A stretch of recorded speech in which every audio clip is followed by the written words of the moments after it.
K-pop Demon Hunters, the Junior Novelization. Chapter 21. The crowd whispered in confused tones as the opening of Takedown blared out of the speakers. Rumi panted, still out of breath from her solo. "What?" she whispered, bewildered. Backstage, Mira and Zoey could hear it too. "Why are they playing Takedown?" asked Zoey. Mira's eyes narrowed. "Something's wrong." They turned to each other and gasped, realizing that Bobby's kidnapping had been a setup to lure them away. "Rumi!" they cried, bolting toward the stage. On stage, Rumi was still confused about what was happening. Takedown? They put this back in? The crowd's hesitance transformed to excitement. "Is this a new song?" The lights returned a menacing red color and revealed Mira and Zoey were now standing right behind Rumi, ready to perform. But how could they be beside her if they were just backstage a second ago? The beat dropped and Mira and Zoey started to sing, so Rumi went along with the performance. But Mira and Zoey performed with disdain in their voices, glaring at Rumi as though the hateful lyrics were about her. They began pushing Rumi around. The audience watched in shock as Zoey and Mira circled around Rumi like they were getting ready to pounce. Are they fighting? In the green room, Bobby watched the monitor, horrified as his beloved girls fought.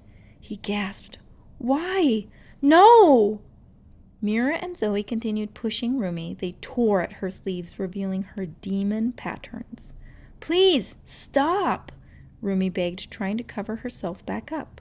But they ripped off the last bit of Rumi's jacket, leaving her patterns fully exposed. "No!" Rumi shrieked. Backstage, the real Mira and Zoey were still sprinting, dodging stagehands to get to their friend. "Rumi!"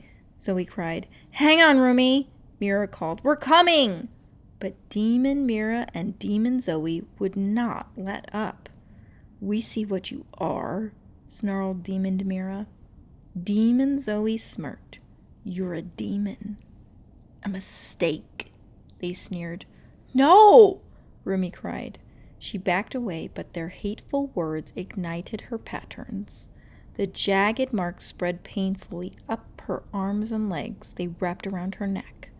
The demon girls continued to hiss into her ear. "You have been since the day you were born." The pattern spread all the way up Rumi's face. "No!" she shrieked. Her scream was deafening, otherworldly. All the lights in the venue burst, showering the audience with shards of glass. The crowd's panicked screams echoed through the stadium. When the real Mira and Zoey finally got near enough to see the stage, showers of sparks were flying down from the broken lights. Rumi cowered beneath them, her patterns glowing an electric pink in the darkness. They gasped. Rumi ran off the stage trying to collect herself when she saw her real friends. "What? How are you here? You were just on stage. That wasn't you?" She sighed in relief.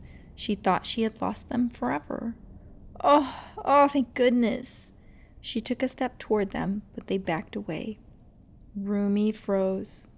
Why did they look terrified? She looked down at her hands and saw her demon patterns. She frantically wrapped her arms around herself, trying to cover up. "No, no," she whimpered. "How do you have patterns?" asked Zoey uncertainly. Rumi kept her arms wrapped around herself. "These were supposed to be gone. You were never supposed to see."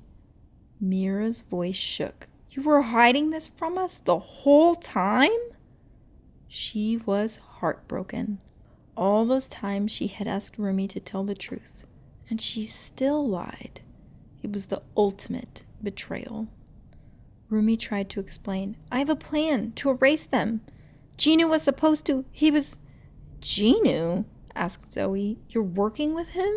Rumi begged them to understand. No, I was using him to fix all this, to fix me, so we could all do our duty, so we could all be strong, be together." "How could we be together if we can't tell your lies from your truth, Rumi?" yelled Zoey. "I knew it. I knew it was too good to be true," Mira said, dejected. Rumi tried again. Mira, no! Didn't you see the gold? She gestured frantically toward where the Han-moon had been shimmering just moments before. We're so close! Mira and Zoey said nothing, just slowly backed away from her. No, don't leave! Don't leave! Rumi said desperately. Her voice rumbled into a demon's roar. I can still fix it! The Han-moon rippled violently all around them. Mira and Zoey froze in their tracks, scared of the Rumi they saw in front of them. Mira took a deep breath and drew her sword, pointing it at Rumi. Zoey, please, Rumi pleaded. Zoey whimpered, but summoned her blades. Rumi's worst fear had come true. She ran off, weeping. She kept running below the stage through the dark, winding halls. Her sad cries turned angry as she realized who was behind all of this. Genu! Genu! Where are you? Genu! She turned a corner and saw Genu standing there, purple patterns covering him from head to toe. He was flanked by what looked like Mira and Zoey, but their eyes glowed yellow. Say you didn't do this. She didn't want to believe that she'd just been played, that the one person she trusted to show her true self to had betrayed her. Genu snapped his fingers. The Mira and Zoey behind him transformed into fanged monsters before disappearing in a puff of pink smoke. It was him. She shoved him angrily. How could you do this? Genu's voice was calm. It was all a lie. It was real, she screamed. What we had was real. I know it was. Genu continued to deny it without a trace of emotion in his voice. The things I said, I just needed you to trust me. That's all. She was desperate for him to admit she was right, that she hadn't imagined their connection.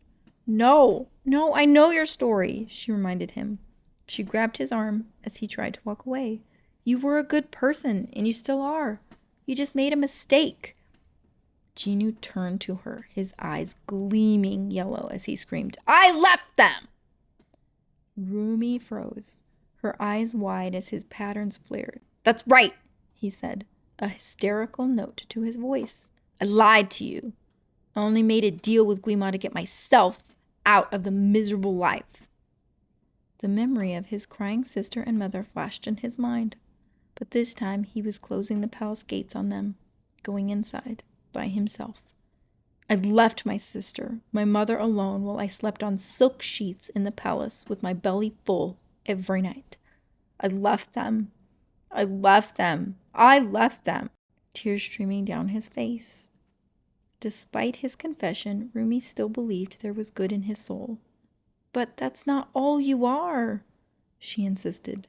This is just your demon talking. You have to fight it. That's not how it works, he screamed. Yes, it is! Indigent, she screamed back, her demon voice coming out again. Her patterns flared, and the Han-moon flashed a fiery pink. Listen to yourself, he said softly. Is it working? Rumi stopped. It was useless to fight the demon inside her. She and Genu stood face to face, looking more monstrous than ever. You're a demon, just like me, Genu said. All we get to do is live with our pain, our misery. That's all we deserve. He disappeared in a cloud of pink smoke, leaving Rumi alone and broken inside.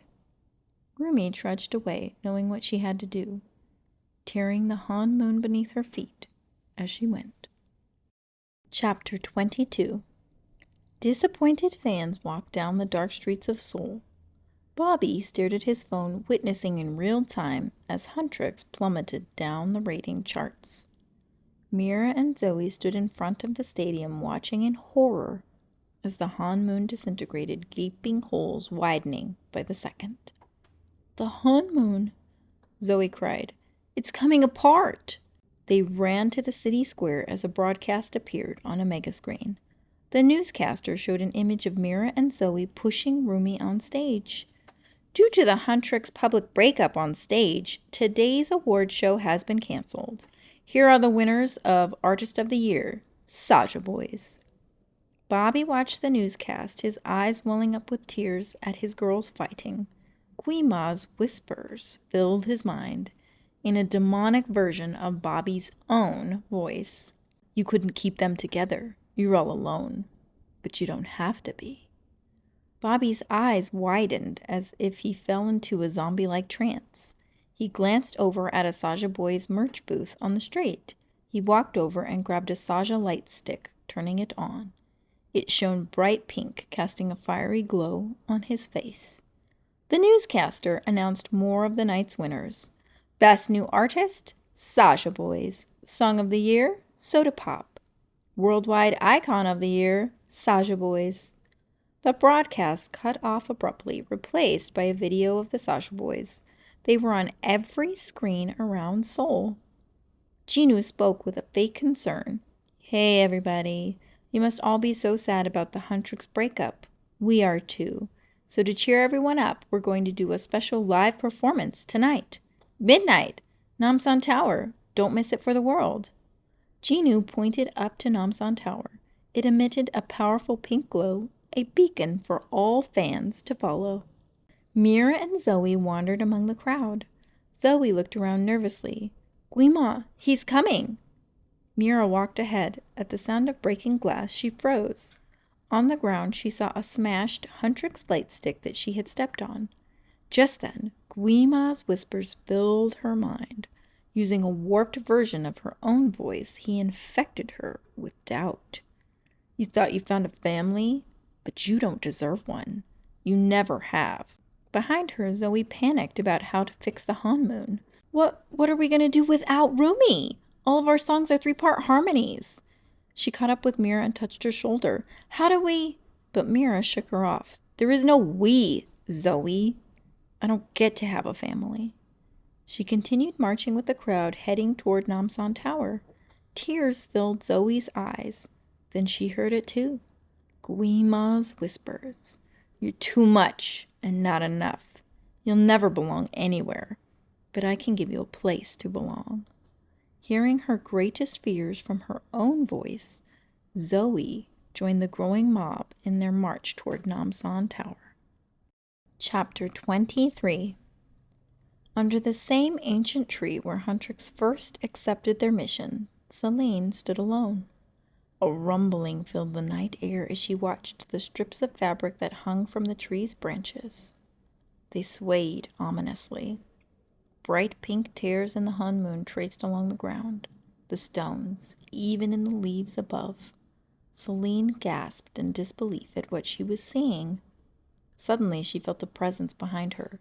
She whipped around, swinging a curved blade, poised to strike when she saw Rumi. Patterns covered nearly all of her body, and they glowed the same shade as the rips in the Hanmoon. One of her eyes glowed yellow. "Rumi?" Celine asked, not believing who she was seeing, or what. Rumi couldn't meet Celine's eyes. Her voice reverberated, an eerie demonic sound. "I thought I could fix it all, fix me, but I ran out of time." Celine's weapon dropped to the ground as she stared at Rumi, trying to make sense of her appearance. Rumi trudged forward. Her voice returned to normal. "They saw. They know," she said in a defeated tone, resigning to her fate. "There's no denying it now. This is what I am." "Rumi, no!" Celine whimpered. Rumi continued her approach until she was right in front of Celine. "You knew I was a mistake from the very start. Do what you should have done a long time ago." Her eyes were pleading as she fell to her knees. Slowly, she raised her sword for Celine to take. Celine grew still, realizing what was being asked of her. The Hanmoon warped violently as Rumi spoke. "Before I destroy what I swore to protect. Please," she begged. Her voice became demonic once again. "Do it!" The Hanmoon sparked pink, then reverberated all around them. But Celine knelt down and knocked the sword out of Rumi's hands. "I can't," she said in a desperate voice. She pulled Rumi to her feet. "When we lost your mother, I swore to protect all that was left of her. But I never thought that would be a child like you." She reached out to Rumi but couldn't bear to touch her patterned face. "Everything I was taught told me you were wrong. But I made a promise, so I did my best to accept you and help you." "Accept me?" Rumi cried in anguish. "You told me to cover up. to hide. Yes, until we can fix everything, and we still can, she said hopefully. We can cover those up and put everything right again. Celine pulled off her tunic and wrapped it around Rumi, desperate to restore things to the way they used to be. I'll tell Mira and Zoey that it was all a lie, an illusion by Guima to break us apart. Rumi pushed her away and let the tunic fall. No! No more hiding, no more lies. Celine backed away, dropping her gaze to the ground. Rumi, she said desperately, we can still fix this. But Rumi didn't want to be fixed. She wanted to be loved and accepted just as she was. Don't you get it? This is what I am. Celine shook in terror, keeping her eyes downcast. Look at me, Rumi demanded. Why can't you look at me? She advanced toward Celine, who still refused to meet her eye. Why couldn't you love me? Sobbed Rumi. I do, Celine answered, but she still kept her head turned away. Pain tore at Rumi's heart. All of me, she shrieked. The ripples in the Han moon grew more violent, with threads snapping and tearing with every word Rumi spoke. Celine finally lifted her head, taking in all the destruction around her. Her eyes widened. This is why we have to hide it. Our faults and fears must never be seen. It's the only way to protect the Han moon. Heartbroken, Rumi looked at a quivering Celine. She was done with the hunter's mission. Picking up her sword, she said, if this is the Han moon I'm supposed to protect, I'm glad to see it destroyed. In a puff of pink smoke, she disappeared. Celine, now alone in the courtyard, fell to the ground as she heard Rumi's words echoing in her head. The Han moon continued to break down around her. Chapter 24. Chinu and the other Saja boys stood in the demon realm, just behind the Han moon that led to Namsan Tower. Demons waited behind them, ready to enter. Guima spoke to Jinu. Well done. Ready to forget it all? Jinu nodded while his memories flashed in his mind. His crying sister and mother, himself holding hands with Rumi. Good, said Guima. I'm ready to feast. Derpy nudged Jinu's hand with his nose and whimpered. Rumi's bracelet hung from his mouth, but Jinu ignored him. Namsan Tower glowed a bright demon pink. The stage was set for Saja Boys' performance, with 3 runways jutting out from the main stage, leading to different areas of the stadium. Thousands of people filed into the arena chanting, Saja, Saja, Saja. Mira walked alone in an end section full of mesmerized fans, no light behind her eyes. Zoey entered the opposite side of the stadium, walking zombie-like toward the stage. In the middle section, Bobby chanted along. His usually expressive face was blank. Lights began strobing and the crowd went into a frenzy. From beneath the stage, Saja Boys rose, floating into the air. They wore sleeker versions of their usual demon garb, black hanbok with jagged silver patterns on the sleeves, accented with hanging silver chains. Black gats sat atop their heads. Their glowing eyes, sharp claws, and demon patterns were on full display. The music was darker than ever. Their new song, Your Idol, told fans that Saja Boys were the only ones who loved and understood them. They invited fans to give up their souls to them as they danced. Saja Boys' limbs jerked with otherworldly movements. Suddenly they disappeared in a cloud of smoke, rematerializing closer to the fans. Guima's pink and purple flames appeared behind them, small at first, then growing into a huge blaze. Saja Boys teleported back to the main stage, rising high into the air. They beckoned to the audience to approach and present their souls to the Demon King. All the fans, including Mira and Zoey, were deep in a trance. They marched forward, climbing up the stage, growing ever closer to Guima.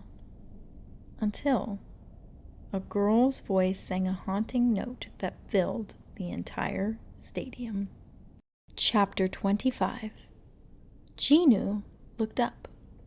One by one, the fans turned toward the sound until the stadium's full attention was on its source. Standing before them was Rumi, covered from head to toe in patterns with her face downcast. One eye still glowed yellow. In her echoing demon voice, she recited the hunter's mantra. The crowd parted so there was a direct path from Rumi to Guima. He scoffed at her brokenness. "You come here like this? You think you can fix the world? You can't even fix yourself." "I can't," Rumi agreed. Guima continued to taunt her. "And now everyone finally sees you for what you really are." "They do." "And the honeymoon is gone." "It is," she replied, her voice resigned. She paused before a blue flash passed over her face. Both her eyes looked human again. Rumi looked up, her confidence restored. "So we can make a new one." Rumi made her way down the center path toward Guima. As she walked, her pattern shimmered in the same iridescence as the honeymoon. She sang a new song, What It Sounds Like, about accepting her entire self and trusting her friends to love her as she truly was. Her powerful and honest lyrics broke Zoey out of her trance. Mira awakened next. From opposite ends of the arena, Zoey and Mira made their way through the crowd. They walked down the runways toward each other, both adding their own lyrics about embracing their imperfections and insecurities. Then HUNTR joined their voices in their signature 3-part harmony. "Stop the song!" roared Guima. Fearful that HUNTR would strengthen the honeymoon, Guima summoned a mob of faceless demons to wage battle.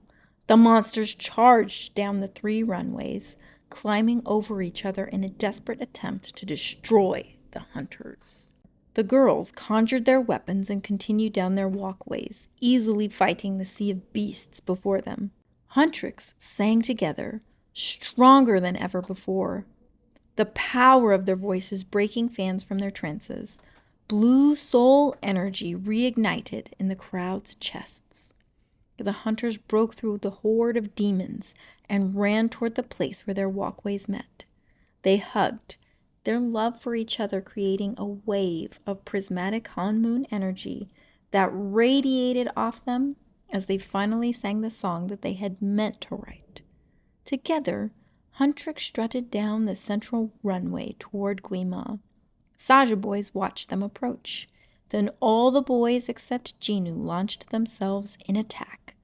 Another surge of faceless demons also rushed toward the girls. In a final effort, Guima recalled the faceless demons to himself, using them to grow even larger. Now his fiery mouth was accompanied by menacing eyes. "Your voices cannot defeat me," he bellowed. Focusing all his energy, he shot a blast of fire at Rumi. She blocked it with her sword just in time, but the force pushed her backward. She struggled against it, screaming. Her arms shook, collapsing inward, unable to hold back the fire much longer. As she was about to be overtaken by its power, the surge stopped. Rumi looked up. In front of her was Jinu, blocking her from the blast with his own body. Rumi gasped, "Jinu, no!" Jinu gazed lovingly into her eyes, groaning with pain as he kept the fire at bay. "I'm sorry for everything," he said. Jinu was fading away, slowly being reabsorbed into Guima's rippling, rose-colored flames. Tears welled up in Rumi's eyes. "No, I wanted to set you free." Jinu gave her a sad smile. "You did. You gave me my soul back." His soul ignited, glowing blue in his chest. "And now, I give it to you." The blue light left his body and swirled around Rumi. Tears streamed down her cheeks as Jinu disappeared. Rumi's eyes narrowed, and she summoned her sword. She rushed toward Guima and sliced him in half. He roared in pain, but his flame converged to make him whole again. Just then, the audience began to sing. Their soul energy swirled in the air as they sent its power to Huntrix. Its vibrant colors encircled each girl, reinvigorating them.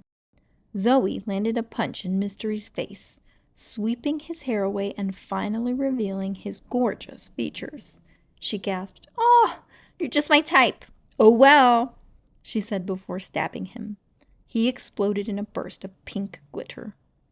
Mira fought off Romance and Abby. She was captivated by Abby for a moment, her eyes spilling out popcorn. But she shook it off, screaming, "Ah! No more abs!" Then she sliced him along the grooves of his well-defined muscles.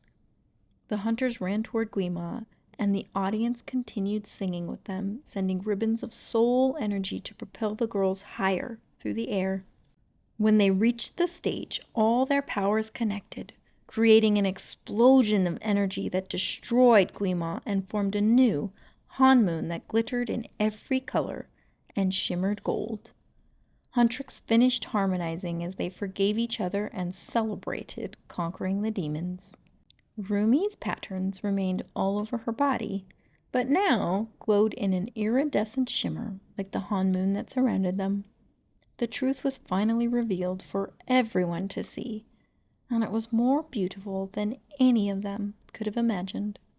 A fan wearing a Saja Boys shirt ripped it off to reveal a Huntrix t-shirt underneath. "Woo! I love you, Huntrix!" he cheered.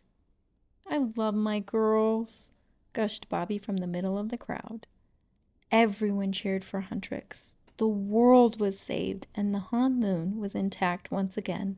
Above the girls, the powerful barrier shone ever so brightly. Finally, gold. Chapter 26. Rumi sighed contentedly as she settled in the tub, and swirling steam rose slowly from the warm water. She had kept her promise. Now that the Han moon was sealed, she, Mira, and Zoey were at the women's bathhouse together for a relaxing spa day. Her patterns were visible for all to see, shining iridescently. "Wow, this feels amazing," she said. "We've been saying that for years," said Mira, lounging beside her. Zoey had her hair wrapped in a towel shaped like sheep's horns. "Right. See what you've been missing?" "Oh, yeah," Rumi agreed. "I want to come here every day of our 3-month hiatus." Zoey stared up at the ceiling. "Rumi, I'm so happy you didn't Her voice shook. "Die?"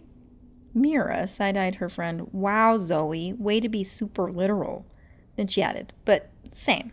Suddenly, Zoey started crying and blabbering incoherently. "You guys just mean so much to me, and..." Mira tried to resist the urge, but she quickly started sobbing.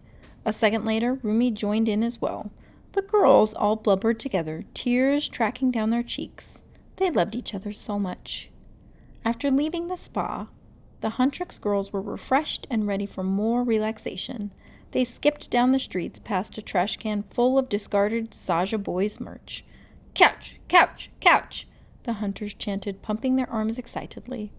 That's when they spotted a few girls at the end of the road, wearing Huntrix gear and looking at photo cards together. "Aw, look at them," cooed Zoey, watching the fans. "They're so cute." "You know," said Rumi, "I feel like we got a nice little break." Mira agreed. "Yeah, I definitely feel recharged." "Me too," said Zoey. I thought I wanted couch, but I think couch can wait." Huntrix approached their fans, who jumped up and down with delight. The Han moon glittered in the sun. All was how it should be, with not a single demon in sight. A 6-eyed magpie wearing a tiny gap flew overhead, unnoticed by anyone. Atop a new Huntrix billboard showing Rumi with her patterns, Derpy and Sussy sat overlooking the city. Okay, friends, hopefully you really enjoyed this story. If you did, please hit the thumbs up and subscribe, and I'll see you next time.